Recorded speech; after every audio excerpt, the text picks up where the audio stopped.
अस्सलामुअलैकुम वरहमतुल्लाहि वबरकातुहू। आज मैं आपको कलमे तैयब उर्दू और इंग्लिश ट्रांसलेशन के साथ बताने जा रही हूँ। अगर आपको मेरा वीडियो अच्छा लगे तो सब्सक्राइब कीजिए, लाइक कीजिए, शेयर कीजिए, कमेंट कीजिए और बेल आइकन क्लिक कीजिए ताकि मेरे आने वाले वीडियोस आप तक पहुँच सकें और मेरा वीडियो अंत तक ज़रूर देखें। औज़ु बिल्लाहि मिनश शैतानिर रजीम, बिस्मिल्लाहिर्रहमानिर्रहीम। शुरू अल्लाह का नाम लेकर जो बड़ा मेहरबान निहायत रहम वाला है। In the name of Allah the most beneficent the most merciful. ला इलाहा इल्लल्लाह मुहम्मदुर रसूलुल्लाह।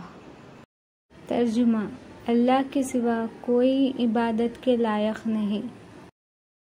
मोहम्मद सल्लल्लाहु अलैहि वसल्लम अल्लाह के रसूल हैं। There is none worthy of worship except Allah, and Muhammad sallallahu alaihi wasallam is the messenger of Allah.